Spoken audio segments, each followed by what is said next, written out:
Hi, this is Paula Gloria, and this show is called Farther Down the Rabbit Hole. I'm going now on my second year, and the inspiration behind this show, Farther Down the Rabbit Hole, was that after I'd been to India for 4 years, kind of hunting down the miracle masters and how to create new realities truly, I realized that the movie What the Bleep Do We Know was a great success. And we had interviews with people on this movie that had been done before the movie. I always say was probably even contemplated, and the topics that we went into, I felt were deeper because we had more of a niche market, and so I decided to call the series Farther Down the Rabbit Hole. Well, today I'm really happy to have with me one of my favorite guests on my show in the past, and he is a star in the movie What the Bleep Do We Know, Dr. Miceal Ledwith. So Miceal, welcome back to New York. Great to be with you, Paula. Yeah. Thank you for having me. Yeah, we've done a lot of interesting work through the years. Mm-hmm. And when I would look at our old interviews after I had more experience in India, I realized you were more mature, you were wiser about a lot of topics than I was at the time. How do you view, now that you've had this success with the movie What the Bleep Do We Know, how do you look back on your past experience, how it got you to the point that the movie was made, what it was like with the reception of the movie, and then where are you going today? Well, the movie was, it quite surprised me. Yeah. Because when it was in the process of being made and when I saw the early versions of it, I remember saying to the producers, where are you going to release this movie? Right. Is it into the general theaters or what? And they said yes. And I really didn't think that it would have had anything like the success that it ultimately had. Right. And I think the new version of it, the 6-hour version, What the Bleep Down the Rabbit Hole, is much more to my liking.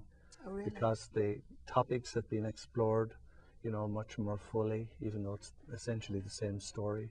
Right. So an awful lot of what the speakers who were interviewed on it is brought forth in that. So I'm glad to see that. That's just out about a month or two. Now, I remember when I saw you last in Florida, you were at a conference for What the Bleep. You said that you felt that, I don't know if it was in the editing or in just how people were receiving the movie, you said that you were not talking about religion at all. You were talking about reality. Yes. Can you elaborate on that? Well, if we accept that we're here in this earth to do something, and that we're not just our physical bodies, that we do survive death and so on, which I think we all aspire to, everyone here, right, then at least we need to be clear about what we should be doing while we're here. And, the obvious organizations that have always claimed to deal with that have been the religious organizations. right. And the thing that often perplexed me was that I didn't see any of the great promise that many of the great religious founders had made, including Jesus. I didn't see the promise being realized in their organizations. Far greater things you shall Yes, do? like in the Gospel of John, if you follow my teachings, you will do all that I did, and greater than these will you do, because I'm going back to the Father and can intercede for you more powerfully.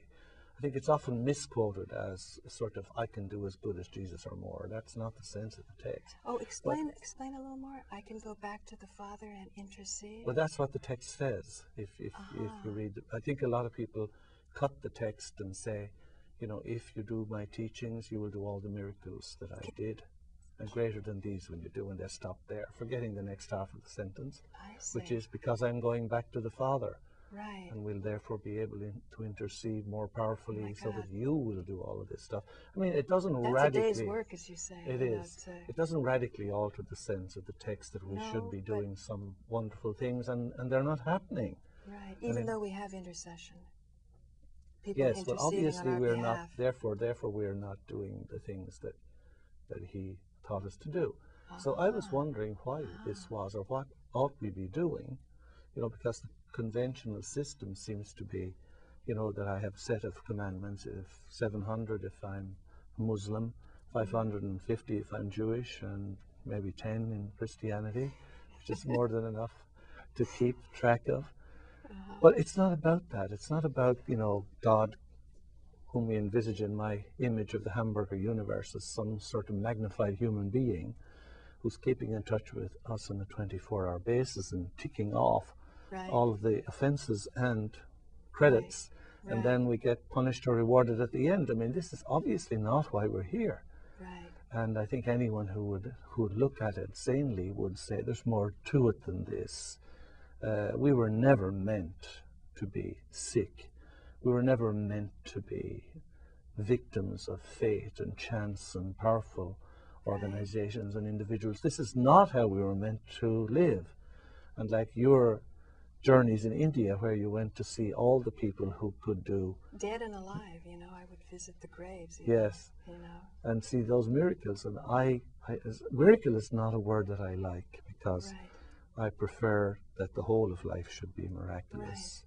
And is that a tough job for us all? Yes, it's a major job, but that's the way we were meant to be.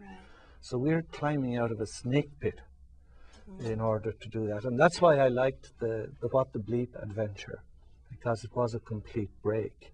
And it did show you that the nature of reality as we see it in, say, in leading edge physics today is very much akin to what Jesus was doing.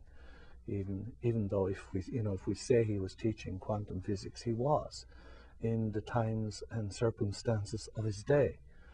So that's why he wasn't doing religion either. He was not doing religion either, because religion is about, you know, that there's a God out there, a human-style God somewhere, magnified, enlarged.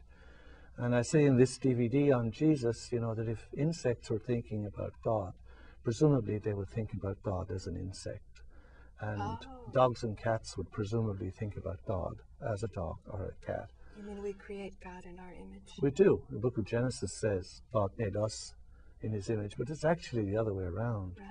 We have never found anything odd about the fact that we envisage God as a human person enlarged with all the obvious defects. So I think this is the major thing that we've got to do. And I mentioned on another interview I did the other day that I heard recently that 90% of the scientists nominated to the American Academy of Science today say they're atheists, 90%. And these are the leading edge thinkers. And that disturbs me because, as I said, you know, it's not God who is the casualty or Jesus. They can take care of themselves.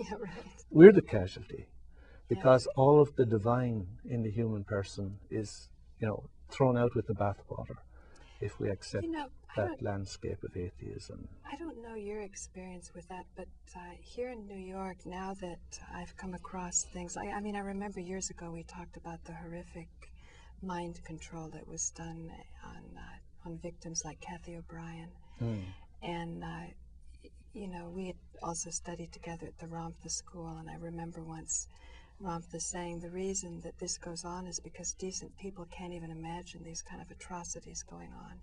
And because we can't even comprehend it, it's almost like in our ignorance or being asleep to these things, you know, they continue. So I have actually found, and then later on I found about the 9/11 Truth Movement, and I remember you said in one of our interviews that we're all mind controlled to some degree or another. And of course I didn't think I was, you know, I thought I heard all these different things, but when I started to comprehend the magnitude of how an entire population can be deceived, I saw this is a very serious issue and something that's worth approaching really carefully. So my experience has been those who say they believe in God are not necessarily acting in a way that would be like what you said earlier when Jesus said, far greater things you shall do, because of this quality of intervention and knowing how to take advantage of that. So, and likewise, atheists, people who say they don't believe in God, sometimes I find something very magical or a great potential in their thinking that makes me hopeful that we can make changes. Like yesterday, we had the bloodiest day in Iraq, and there's grief in the control room right now that this is the day after Thanksgiving, and here we are with public access, and what can we do? So with that in mind, can you say how you would like to address these 90% of the great thinkers? Well, what would you like to bring to them? I think that when they say they're atheists, they're reacting against somebody else's misconception of God, which is largely the human being enlarged. Right. And I think it is far more accurate to think of God as a verb than a noun. A force, personal, that is acting in the entire universe, that sustained it and brought it into existence. But not some old guy with a beard up there in the clouds, which is, you know, the popular misconception. Right. That's the kind of God, I think, you know, obviously much more sophisticated versions of it. But basically that's the kind of God those people are throwing out, and rightly so. But I think maybe they don't realize that they've been looking not just for God in the wrong place, but in the wrong form. And if they throw all of this out, and these leading thinkers of our day have nothing to offer except the bleak landscape of atheism, then I think the magical divine element in you and I will disappear off the screen in most people's minds that follow that line of thought. And we were just discussing before we came in here how the younger generation seem to be cooling off more and more and more from religion in all its forms, except extreme fundamentalism or something. Which many are suspicious was just hijacked for political reasons. Well, you know, and these people are victims that way. But you talk about mind control. You know, people want to be taken care of. Right.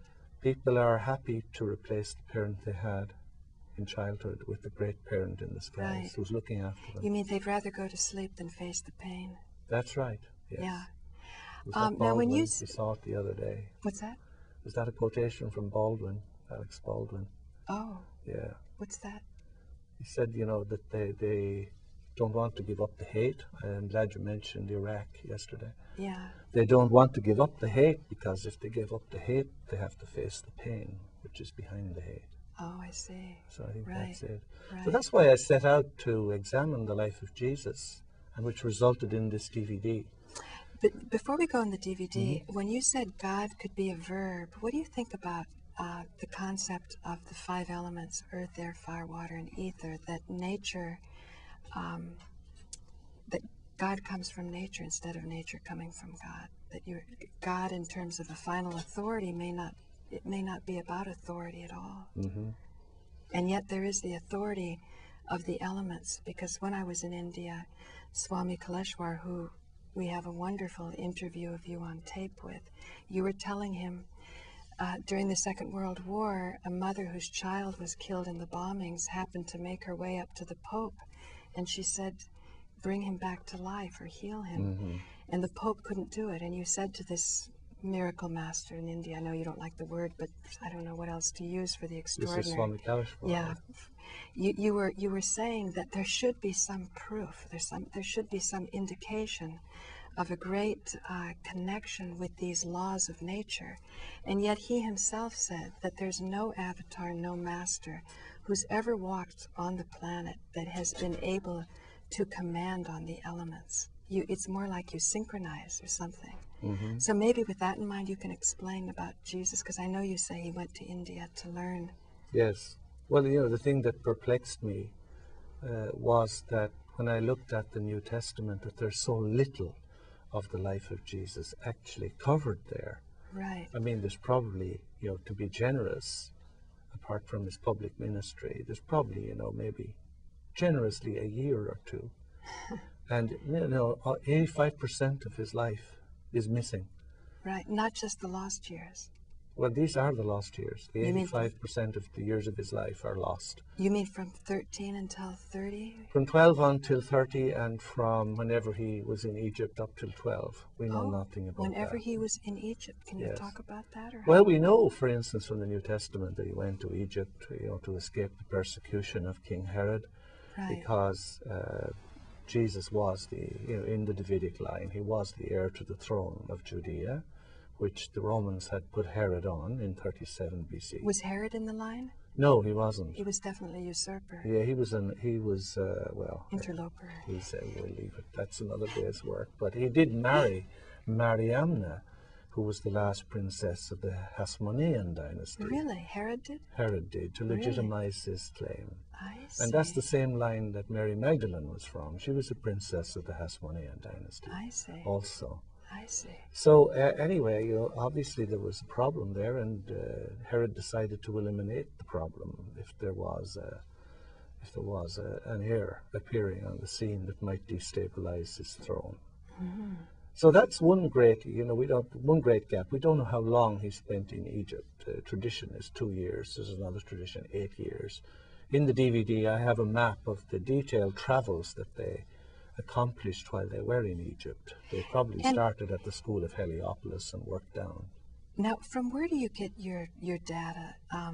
I've been working with a man named Webster Tarpley about 9/11 Truth, and he has at the end of each chapter, like about 2 or 3 pages of footnotes, or not footnotes, I guess the notes at the back of the chapter, and you can actually go to the archives and look up some of the shenanigans that went on with those that benefit from the various wars we've had. Mm-hmm. Can you claim the same? Can you give, because people have even said there is no Jesus, there's no historical evidence. Oh yes, I know. But, yeah, I mean, if we decide to go down every rabbit hole, right, we will never get to the surface. But I mean, I think it's... Or hamburgeruniverse.com, if they go to your website. My website is hamburgeruniverse.com, so if anyone wants to ask me a question, they can reach me there. So by Hamburger Universe, Miceal Ledwith means that it's heaven on the top and hell below, and we're the hamburger in between? Well, I thought that the mindset, it's a humorous image to convey a mindset, the mindset that most of us have. Right. We're here in the earth, and when we think of God or pray to God, we instinctively look upwards. And I often ask, where are the people in Australia looking? Instead of looking in the opposite direction. So God is up there, the vault of the heavens, and then underneath with the vault of the underworld, hell, purgatory, limbo, all that stuff. So when I drew this the first day, on the board accidentally, I was saying it. I said, my goodness, this looks like a hamburger. Right. So I just, jokingly called it the Hamburger Universe. It's a mindset, the way most people think, that we're at the center of everything, which we still believe, even though, we have given up thinking the Earth's at the center of the solar system or the galaxy or anything else. But we still believe we're at the center of everything, in the sense that we're God's only creation, obviously, and that God has spent all his time since creation began looking after us and keeping in touch with us. And sublime cosmic arrogance. Right, and Jesus wanted to help us get to a more mature level, right? Yeah, well, the way Jesus...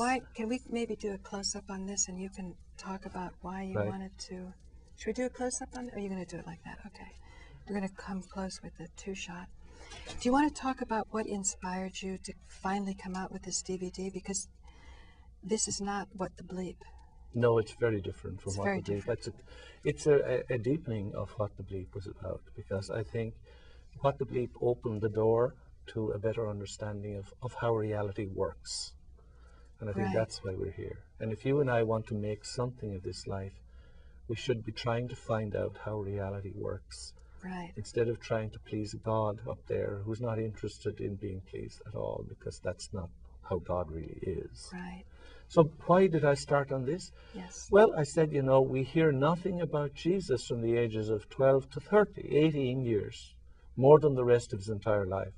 Yeah. We're told that he went down to Nazareth, and the assumption is he worked in the carpenter shop with Joseph for 18 years. And I said often, I think I say it in the DVD, yes, that if this in fact is the case, then when he came out of that apprenticeship, he was able to heal the sick, raise the dead, and walk on water.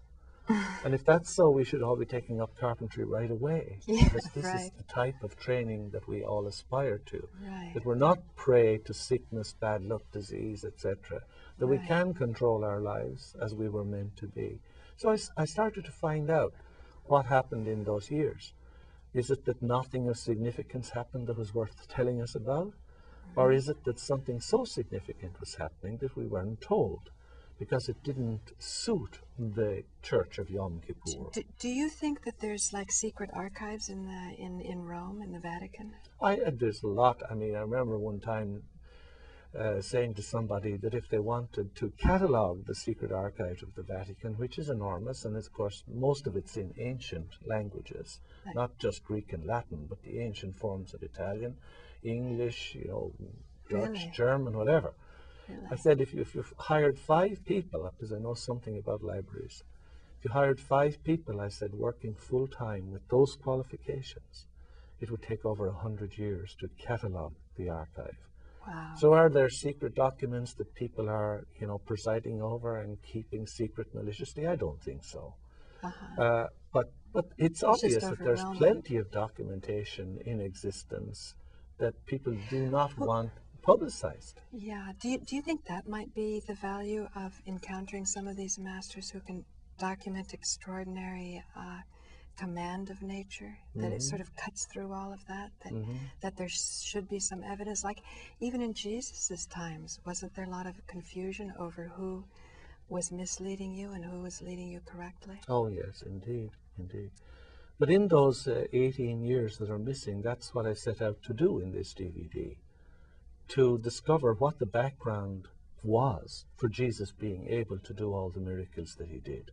Is this your personal search, or are you in a secret school that's privy to these? No, I'm not. I mean, I'm a member, obviously, of the school, as you are, and that was the thing that inspired me to conduct all this research.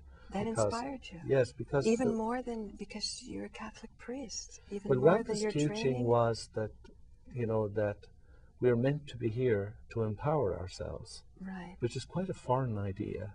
Than feeling guilty and ashamed. Than a religious idea, because basically religion is about debasing ourselves. Debasing ourselves. Debasing and saying how wretched a sinner we are and how sorry we are for offending God. And yet in my past interviews with you, you often said, why reinvent the wheel? The institutions are there and they do good. I mean, you were saying they've become humanitarian because they can't speak about the transcendent. But still... That's true. I mean, of all people, I probably am most personally acquainted with the magnificent elements that are in religion and the wonderful people that are there and the wonderful stuff that it's done, and it's done terrible stuff as well. Right. But like people like Mother Teresa of Calcutta, whom I had the good fortune to know personally very well. I mean, there's obviously millions of such people in the religions. But this is not the point. We're not talking about the personal qualities of any individual here. We're asking, what can you and I, the man and woman in the street, do to attain our eternal destiny? And the trouble is that the system of religion as it is practiced, as opposed to the individuals who make it up, are not forwarding that evolution in us. Right. They are asking us to focus on the negative and the suffering. And they're well-intentioned, aren't they? They're well-intentioned for the most part, I'm quite sure. Yeah. But when you pose these questions to people and ask them. So I tried to find out, through the travels of Jesus in India and Tibet, in that period of 18 years, and his travels in Egypt prior to that, prior to the age of 12, where you find all of the symbols, say, of the Christian sacraments, are drawn from there. Really? Even the Eucharist, etc. They all come from the Egyptian mystery schools. This was a personal discovery of yours? Well, I mean, you could put it that way, but the evidence is there. Right. It's just for someone to look at it. You've actually been to the spots? I mean, it's interesting. I've been to a lot of places. the spots, yes. In Egypt, yes. Yeah. I have not been in Tibet. Maybe with the internet we can have more exchange of this, but we have about 4.5 minutes left. How would you like to use the time for our viewer to get more of a grasp? Well, because for example, what's a Christ? I've heard different things. Do you have to be resurrected?